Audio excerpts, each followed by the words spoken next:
Hi there. Apologies for the late-ish video, work has been a lot recently.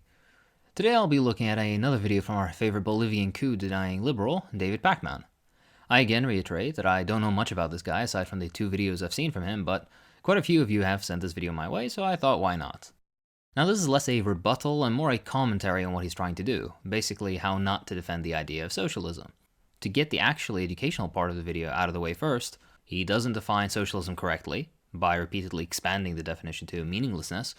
He repeatedly tries to establish that social democracy is somehow socialist, or socialistic, whatever that means, while at the same time attempting to denigrate actual socialism. He makes strange, unsubstantiated statements about what Marxism and its goals are, and finishes off with basically yet another limp call for more social democracy, that somehow is the only true, pure, achievable socialism to him, despite his own admittance that he isn't a socialist. Finally, he doesn't actually debunk the socialism has never worked argument in any meaningful way. Instead, he in a roundabout way advocates for capitalism in yet another episode of Nordic model obsessive brain rot.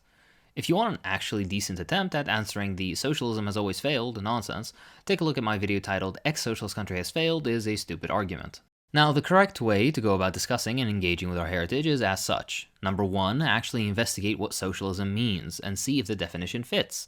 In the case of the USSR, Cuba, etc., it did. The argument that wasn't real socialism is a useless and incorrect one the vast majority of the time, so please don't use it. It just makes you look like an intellectual coward. Use it only when it's actually valid, like in Venezuela's case, which hasn't in any meaningful way dismantled capitalism despite its other interesting and laudable achievements. See my previous response to Pakman for details. Number 2. Don't brush their mistakes under the rug or ignore them. Bring them front and center and criticize them. What did they do right? What did they do wrong? You should be unapologetic in interrogating and learning from our tradition. Otherwise, how will we ever learn to do better? To simply dismiss them as not having been socialism because they make you uncomfortable will either lead you to repeating their mistakes or result in you adopting limp social democratic rhetoric that won't fundamentally bring any meaningful change. For a brief intro to only a few mistakes, check out my Former Socialism's Faults video. Finally, and this is the boring answer, read. There's so much nuance to every discussion around socialism as an ideology. The various nations that championed it, various policies, etc. Anyone who tells you not to read, that's a waste of time or whatever else, is trying to control the narrative by keeping you ignorant, simple as. With that said, the video in question is titled Debunked Socialism Has Never Worked, which would be great if he did a decent job of it. Now the video is long, so I won't show all of it, only the parts that mess up, which is almost all of it sadly. Let's see what he did wrong and how we can go about this topic better in the future. Many don't know much about the history of socialism, or even really understand what socialism actually is. They hear the word socialism and they think of authoritarian regimes like the Soviet Union or North Korea, or even worse, they might say, hey, socialism doesn't work, when they're having a conversation about someone like Barack Obama, implying that Obama is himself a socialist. Alright, I'm not in the mood to get into a whole discussion, but showing images of Catalonia, a temporary and short-lived, albeit lovely experiment that nevertheless didn't meaningfully establish socialism as an image of real socialism, because that's the implication here, compared to images of the USSR, a 70-year-long experiment that did establish socialism, or alternatively got a lot closer than Catalonia did, and actually threatened the capitalist world to its core, hence the non-stop demonization that's even seeped into so-called socialist discourse, as not real socialism, is, well, disingenuous. It's unhelpful and disingenuous, not my run-on sentence, but the argument. Firstly, the only reason Catalonia is praised is because in the end, it didn't succeed in any meaningful sense, aside from the romantic imagery that I also enjoy and am inspired by. If it did manage to hold on, establish industry, and develop into a model actively challenging global capitalism like the USSR did, then you'd be right there sticking next to pictures of Stalin as evil, authoritarian, not real socialism. Catalonia had summary executions, unfortunately named concentration camps for political prisoners, mandatory conscription, political purges of various stripes, I can go on. If they succeeded, you'd be forced to learn, granted completely butchered versions, about them in 8th grade history class right next to the evil gulags. Don't get me started on the authoritarian nonsense. Anarchists relied on authoritarian means, social democrats did and still do, all capitalist nations do, and yes, even socialism at times needs to resort to so-called authoritarian means. This isn't a criticism of anarchism or anything else, just that we should be honest with our terms. Authoritarianism is such a flexible term in political science that you can bend it to fit practically any and every society that has ever existed. Furthermore, its use and overuse as a pejorative to shut down discussion and inquiry into, for example, former socialism, further renders the term more or less meaningless in any serious discussion. If Pakman truly had an issue with authoritarianism, he should definitely have an issue with social democracy and capitalism, yet he doesn't. Secondly, it's unhelpful because it plays right into the hands of the enemies of socialism by repeating something that just isn't true. That claim being anytime a socialist attempt has some defect, we as socialists start decrying, "No, not real socialism, it'll be different next time, I swear," which couldn't be further from the truth. Not only do we affirm that Cuba, the USSR, Vietnam, etc. are genuine examples of socialism, despite their defects, but in fact we appreciate those defects because we can study and learn from them, rather than brushing them aside for not adhering to some pure image of socialism we've conjured up in our minds. Finally, Pakman himself is a social democrat that doesn't like anarchism, so him playing this game, despite not actively subscribing to anarchism, is just strange and, I don't know, scummy. Like you're using an example of something you dislike just to take potshots at something else you dislike. Lack of ideological consistency just annoys me, I guess. Alright, now prepare for some brain rot, and I do apologize in advance for subjecting you to this. Defined by a textbook, socialism is the collective ownership of a society's means of production. Means of production could be non-human resources used to produce things of economic value like real estate or farmland, natural resources, equipment, buildings, infrastructure, roads, and collective ownership of these things meaning workers or the public own them. Some define socialism as a system by which social equality can be achieved. In this broader way of thinking about it, socialism could mean any kind of socialistic philosophies or attitudes or tendencies, or a system that combines orthodox socialist practices with other constructs like capitalism. Sufficiently cringed out yet? Good. Anything can be abstracted to the point of it not meaning anything anymore. We already did this with the term social democracy. It used to mean actually socialist policies, but then it morphed into what it means today, basically a kinder capitalism with some welfare. Why are you trying to do the same with the term socialism? No, socialism objectively isn't when the government does stuff, nor is it when we have a few more socialistic policies, which is a stupid idea in and of itself because government funding for the fire department and road infrastructure isn't fucking socialism. God, how many times do we need to go through this before it gets through to these types? Orthodox socialist practices fundamentally include the abolition of capitalism. This cannot be reconciled with other constructs like capitalism. You're trying to mix oil and water here, and it doesn't work. For instance, you could say that some Scandinavian countries are socialistic. No, you objectively can't. Again, public funding of healthcare isn't socialism. They're capitalist systems with welfare nets, that's it. By modern standards, not because they have a system where the government or workers own everything, but because they have a system where there's a relatively greater amount of intervention by democratic government. Did you catch that? By democratic government. He's saying that to cover his ass because what he's saying also applies to fascism, for fuck's sake. This is what happens when you dilute the meaning of terms. You end up with wishy-washy nonsense you have to set 100 qualifiers to before being able to even engage in a simple discussion. Take a look, he'll throw in the qualifiers. To protect socialistic ideals like egalitarianism, civil rights, equal education, environmentalism, and the prevention of abuse by actors in the free market. These are capitalist societies, and they're definitely not realizations of socialism as defined in a political science glossary, but these are manifestations of socialistic inclinations, especially when compared to what goes on in many other developed countries. The aforementioned qualifiers. Yes, it absolves you somewhat, but again, prevention of abuse by actors in the free market is inherently not socialism, because under socialism, there isn't a free market. Arguably, there isn't one even under the most libertarian open capitalism practiced today, and even more so under social democratic countries, but definitions don't seem to mean much here, so I'll look over that.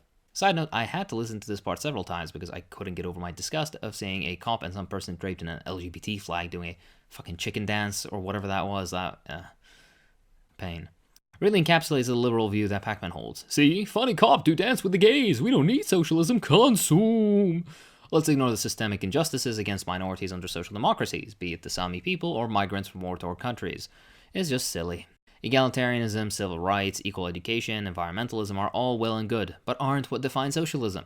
This isn't gatekeeping, just keeping definitions straight. Socialism is an extremely broad umbrella term to describe a wide range of political, social, and economic systems, movements, and ideas. Yes, but if you noticed, of all the symbols he showed, every single one aside from social democracy advocates for the complete abolition of capitalism. This is less socialism is good and more an attempt to rehabilitate social democracy as socialism. Again, definitions do matter. And then over the course of the 19th and 20th centuries, there were many, many different philosophies that branched out of this to form separate socialist intellectual movements. This is where the idea that socialism means any one thing is dispelled. No, it isn't, because there are no Proudhonists, Owenists, or other utopians left. When you enter into serious political analysis, you either find those who advocate for capitalism, under various stripes, anarchists, or Marxists, and both of the latter want the abolition of capitalism, and use a Marxian analysis of class society in their general approach. Both of which advocate for the abolition of capitalism as an essential aspect of their philosophy. How many times do I need to repeat this? You're just muddying the water, intentionally or not. This is why I dislike the video. This will only confuse people and will require someone to actively unlearn incorrect nonsense before they feel comfortable in what socialism even is. Then there's Marxism. Now, many people refer to Marxism colloquially as communism, even though communism can actually describe an array of different systems, some of which don't even involve a state. No conception of communism involves a state. Communism is always stateless. When a party calls itself communist, that's because their aim is to reach communism. Just to clarify. But Marxism is definitely not merely synonymous with socialism the way many people think. Marxism is a type of socialism or a type of communism, something very specific. Yes, Marxism is something very specific, but the synonymous point is a bit The vast majority of socialists around the world are Marxists, with a smaller but still noticeable minority being anarchists. Social Democrats, of which politically involved members of organizations are relatively few in number, are not socialists. He himself says he isn't a socialist in the beginning of the video, but a social democrat. He recognizes the difference. In the academy, fine, you can entertain the idea that socialism at particular instances means something else, but in real life, if someone declares themselves a socialist to you, they're either an anarchist, Marxist, or someone that has misunderstandings as to what socialism really is, for example, the democratic socialist Bernie crowd. But as an ultra-simplified overview, political Marxism is centered around class struggle, revolution, and Marx's historical theory of materialism. That's enough of an overview, I guess, but it's historical materialism, not Marx's historical theory of materialism. Materialism has several codified definitions, particularly in philosophy, so precision in terms is useful here to avoid confusion. Marxism advocates a revolution wherein a society's means of production are taken by force, rather than by reform or negotiation or slower forms of transition. No, we advocate for revolution because we understand that the ruling class won't peacefully give up their wealth, power, and privilege.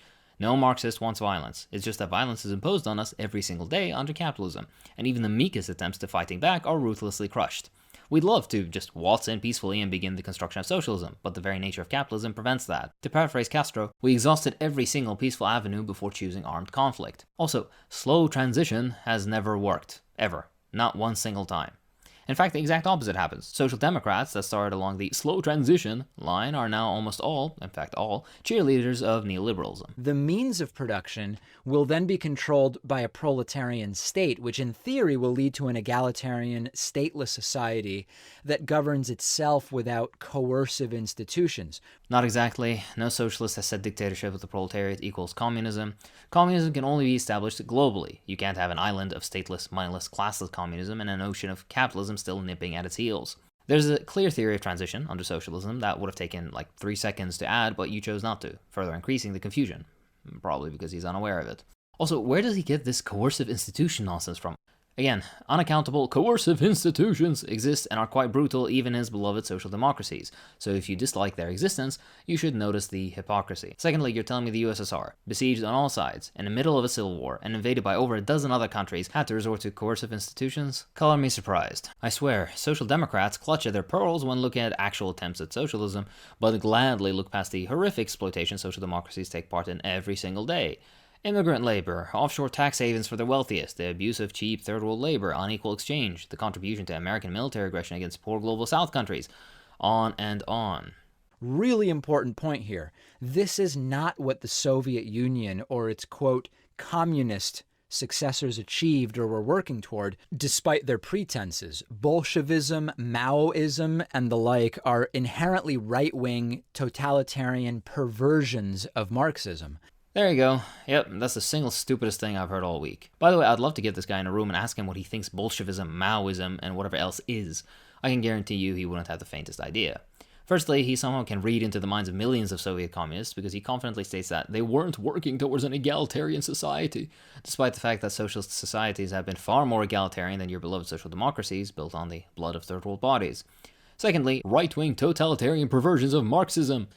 And who exactly made you the authority? You can't even define socialism right. How in the hell would you know they're right-wing? I swear this guy just swallowed the horseshoe theory nonsense in high school and never thought about it since.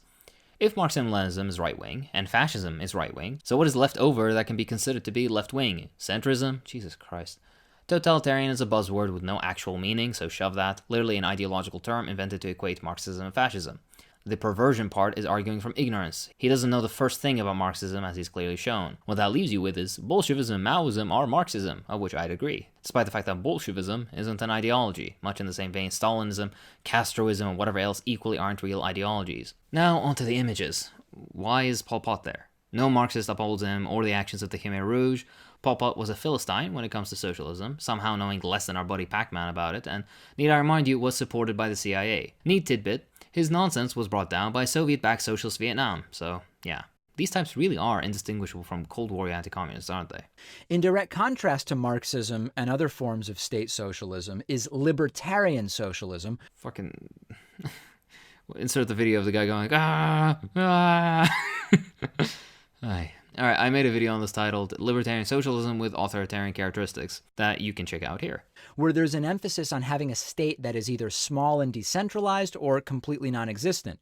One version of libertarian socialism is anarchism. I'm genuinely surprised at how well he can either incompetently define or be completely wrong about this stuff. Regardless, what you want doesn't matter.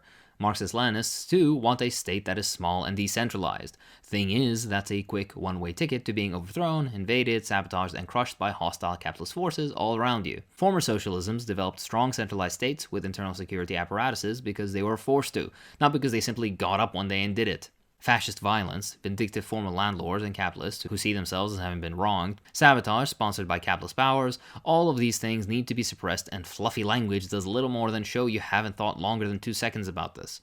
This nonsense infuriates me because it takes the immutable nature of politics from liberal bullshit and poisons leftist discourse with it. Conservatives are just stupid, liberals are just white guilt gays. No class analysis, nothing substantial, just character archetypes. Some people have authoritarian personalities and as a result gravitate towards Marxism-Leninism. Yes, pee-pee-poo-poo, I am very smart. Literally mind over matter bullshit. Rather than the material conditions shaping ideological outlooks, or better yet, a materialist analysis regarding the world around you, people have inherent dispositions. Really not too far off from fascist discourse. After this, he goes on to misdefine anarchism by separating the anti-capitalist part out of it, and then begins to talk about Catalonia as an example of successful socialism despite several issues with the idea that I'm too tired to go through. Regardless, as mentioned before, Catalonia had similar issues in regards to coercive institutions as the USSR, just on a smaller scale, as it was a much shorter-lived experience. Generally and historically, the several quote-unquote libertarian experiments, like Catalonia, use those same methods that impede or set restrictions on personal liberty, be they forced conscription, labor camps, labor enforcement laws and officers, etc. That's somewhat of a principal point. No matter how libertarian some experiment hopes to be, the material conditions usually force quote-unquote authoritarian action to be taken because they are effective. Again, if Catalonia had survived and established itself as a threat to global capitalism, you would have been deriding it as some evil right-wing perversion of socialism, just like Cuba, the USSR, etc. Side note, he quotes Orwell, but spells the name Orwell with an extra E, which I found funny. Regardless, Orwell was an absolute piece of shit that reported communists, Jews, and members of minority groups to the secret police. Also, a shit writer, rapist, colonial cop, and eternal propagandist whose works have literally been subsidized by the CIA for decades. Not the guy that you want to be quoting. Anyways, he goes on to point to the EZLN, better known as the Zapatistas, who exist at the mercy of the Mexican state and have achieved no meaningful development of socialism or dismantling of capitalism. I'm not trying to denigrate Catalonia or the Zapatistas, but we need to speak bluntly here. You see, what happens when you disregard all the actual examples of socialism, because they've been actively demonized to you by capitalist press and educational systems with a stake in villainizing them to you, you end up sorting through the scraps looking for whatever is left, grasping at whatever 2-week or 2-month-long experiment that barely organized even simple artisanal production, let alone modern industry on socialist terms.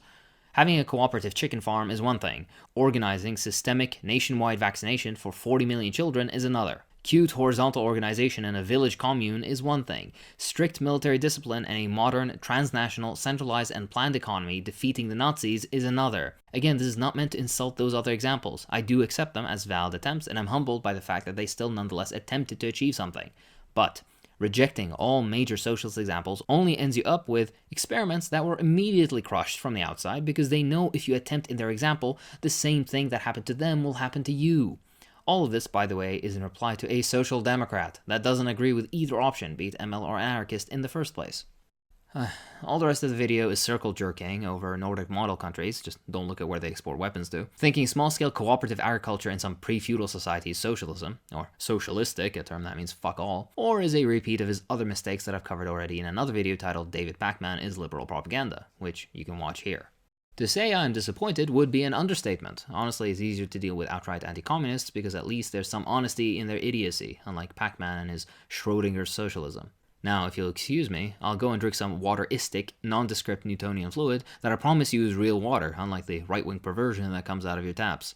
And that's it for this time. Apologies, the next video will be more educational, I hope. If you enjoy what I do, then please consider supporting me on Patreon. It really does help. I'd like to thank my patrons, so thank you too. Drip Xiao Bling. Drip Xiao Bling. That's good. Carl Hungus, Beeth, Valko House, Tyler Bement, Connor Lazaro, Cole, Ahmed El Yagoub, Just Anavi Joe 2, Del Eater, Cody Walton, Nate Gardner, Sonia Warake, Daniel Dijkstra, Floey57, Ambandro Mahabo, Spilljup1, Urek, This Is Not Pizza, Brian, Gaybone, Joshua Pedrick, Frank Cardenas, Jamna Gang, Gustavo, Luca Machini, Herman, Gyro, Nathan, Solidarity Forever, Matt M, Leninium, Finn Gold, Brent, Justin Warren, Milosh, Curry Spice, and Crack Up. Thanks for watching.